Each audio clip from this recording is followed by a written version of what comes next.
Two competing themes. On the one hand, it's almost unanimously understood in contractarian liberalism that if you have a sovereign, that sovereign has the ability to make laws. Those laws must be obeyed. And the subordinate or the subjects have to obey those laws. Like me and you have to obey the laws of the land.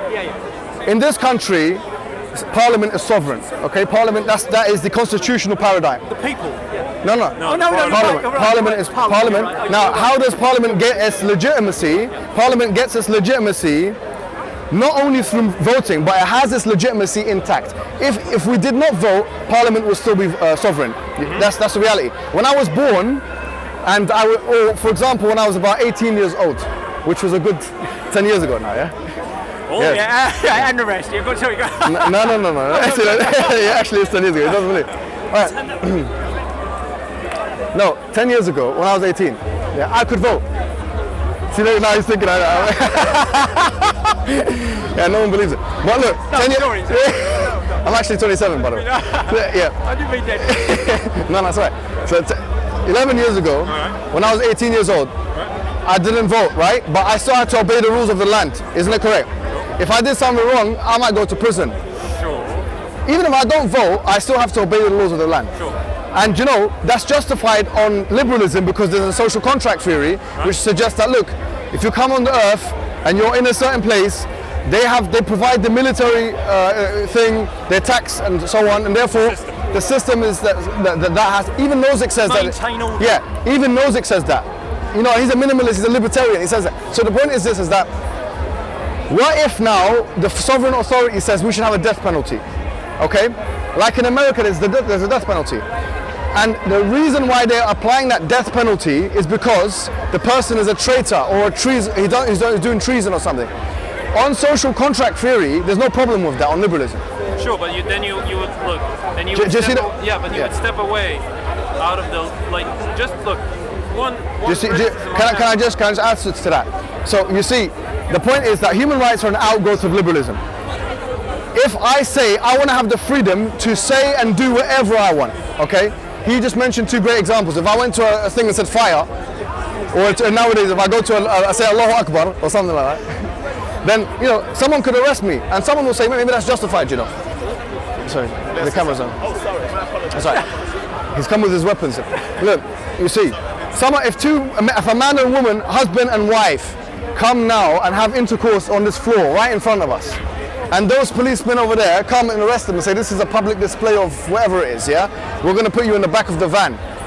John Stuart Mill says that's fine because we have certain sensibilities, you shouldn't do whatever you want, there's children around and so on. Sure. So that is a contradiction because if freedom is the best thing, to what extent can freedom operate? These laws are decided by the people. You know, you went back to like execution, public execution. Yeah. The reason why, if you go across America, not every state has execution. There's some states that don't have the death penalty. The reason for that is that in places like Texas, they decided we're going to bring back the death penalty. In other states, I think they had it from the beginning. They said no. It's the people that decide. All right, perfect. So I've got a good question for you then. Can I ask him a question? Can I ask you a question? Yeah. Say if you have 100% of the electorate say we should have a death penalty for the blasphemer. They do a referendum and they say, look, whoever curses Jesus should be killed. 100%, not even 99%. Theoretical situation. The people are deciding that. Should that be enacted? No. You're saying no, what do you say? Oh. Oh yes. You see, look, contradiction. Contradiction is part of any system that allows for freedom of choice. No, not really, actually. Well, look, and one more thing before you continue. You mentioned before. Going back before you make that statement. Sure. You said contradiction is part of any system that allows freedom of choice. Freedom of choice is not even defined at the moment yet. We have still not to pass that hurdle because he's saying the people should have a right to kill you, and he hasn't decided yet. But you're saying no, they shouldn't. But what is stronger, democracy or liberalism then? Is social liberalism stronger or is it democratic? Sure. So is my right to vote more important, or is his right, or is my right to have my life in these circumstances more important? We're comparing the right to vote to a right to life.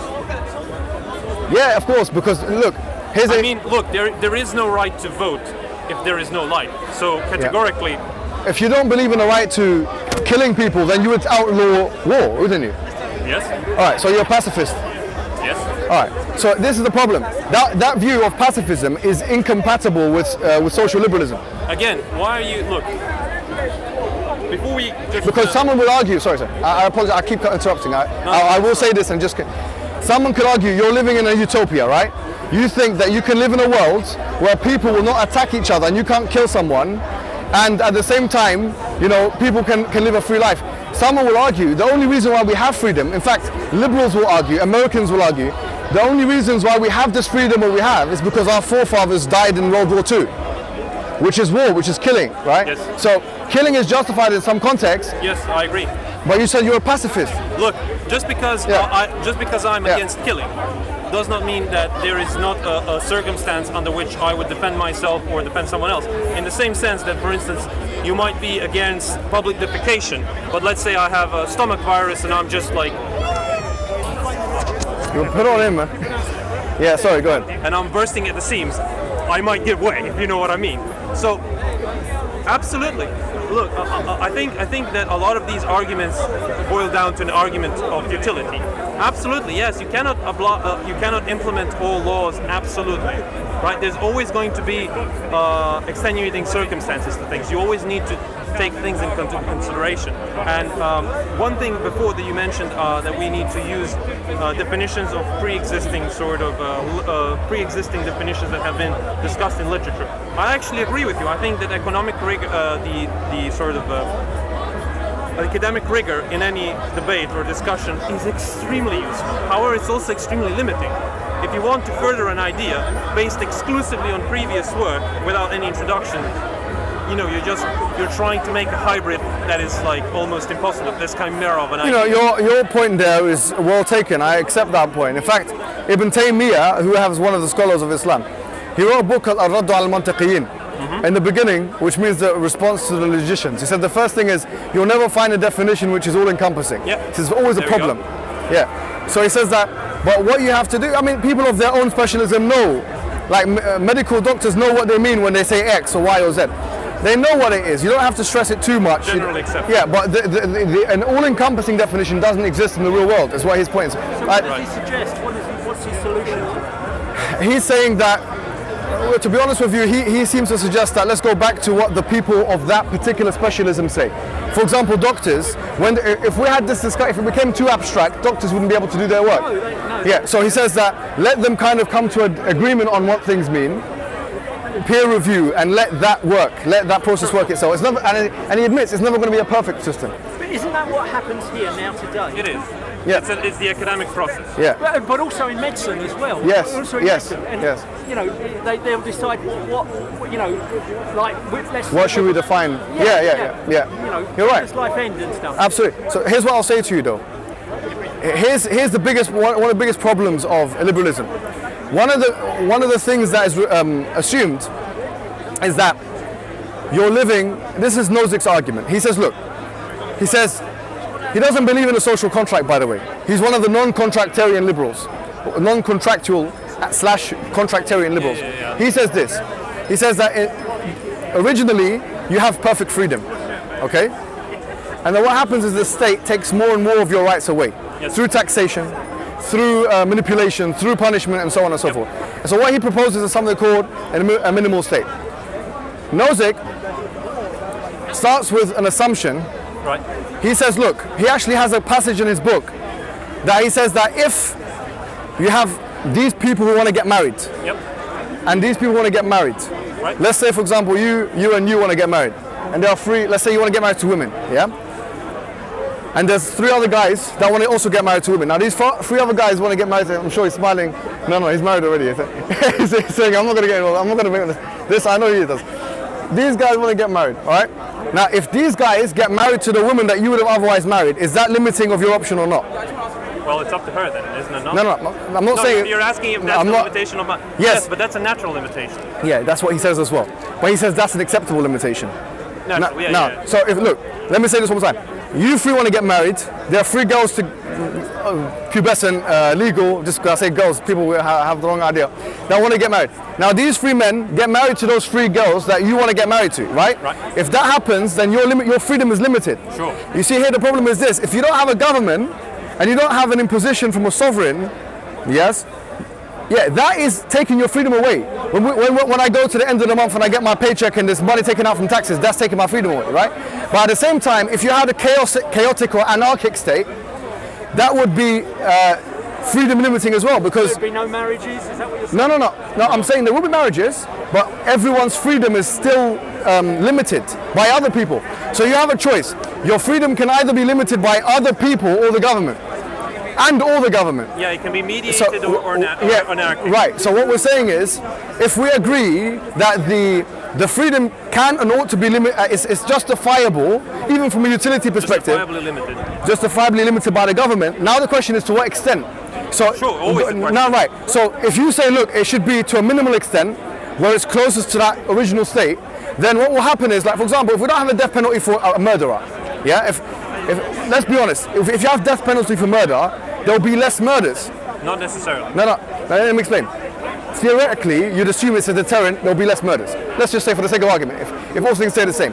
However, if there's no death penalty, there'll be more murders in a sense. Because if you cared about human life, you've got 2 choices. Either we kill these guys, who are the perpetrators, or we'll allow these deaths to happen, which will be done. Imprison them and you've solved the problem without killing people. Right, no problem. Yes, that could be something as well. Deterrence. Is that what you?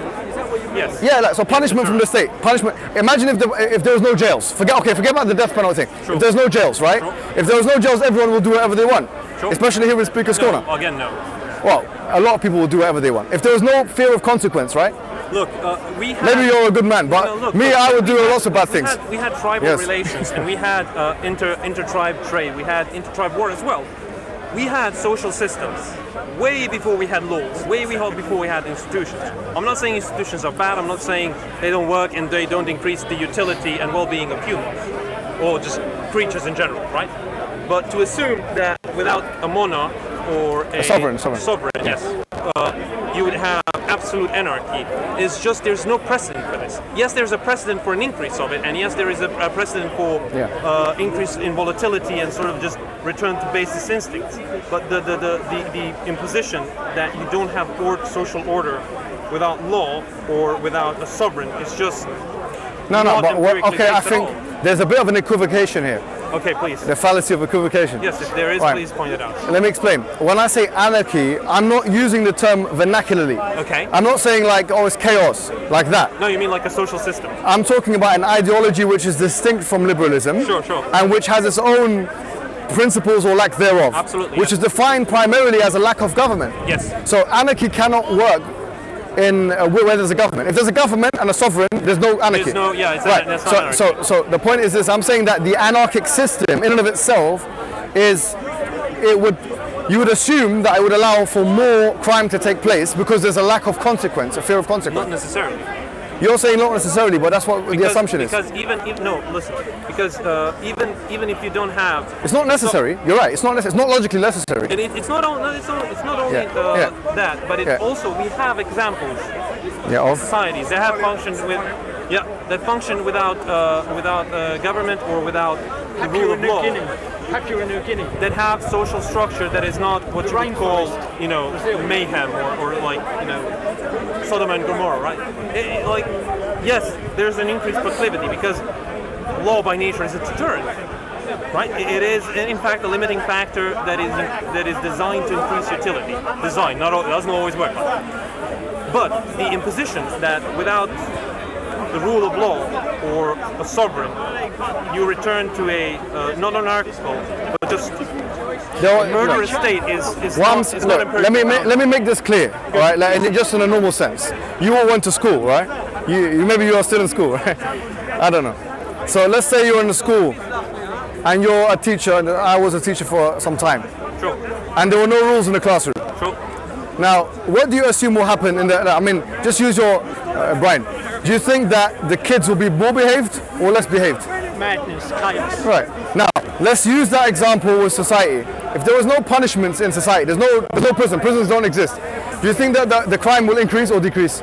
Look, man, you can't really use an example of children, like someone who is literally at the minimum level of like capacity and awareness and experience in life, and then say, but what about society at large? Like, okay, fine. Yeah, you don't like the example. Yeah. Let's use another example. Sure, please. A pub. You Pub, yes. Yeah. I don't know if you go to. Oh yeah. You do, yeah. You look quite. You have a high level of sobriety in this conversation, so I didn't assume that.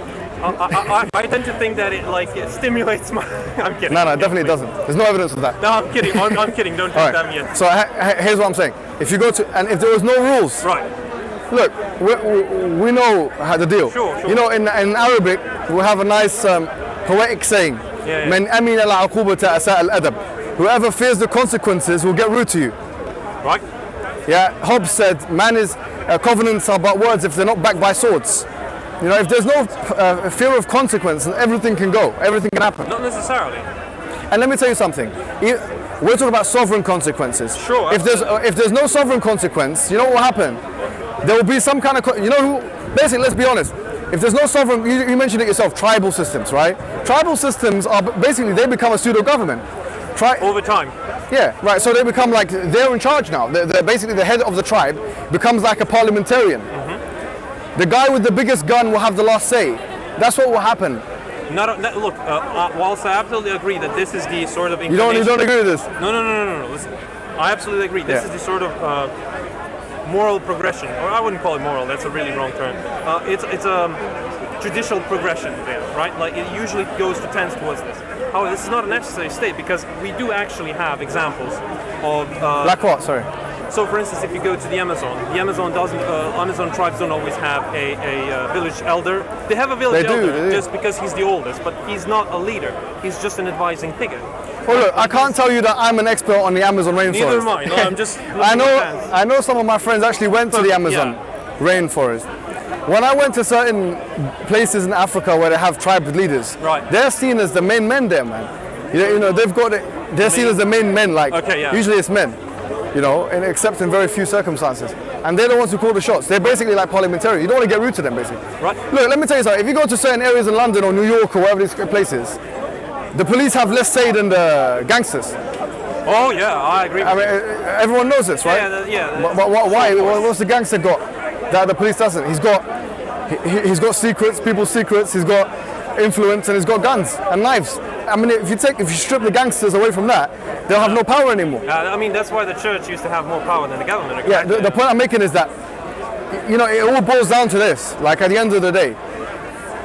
So when we talk about liberalism, the idea is, okay, look, you're saying freedom of speech. I'm saying to what extent freedom of speech, right? So am I. Yeah, now you're saying freedom of speech to this extent. I'm saying, why did you pinpoint it at this level? Where really, the sovereign could have pinpointed it at that level.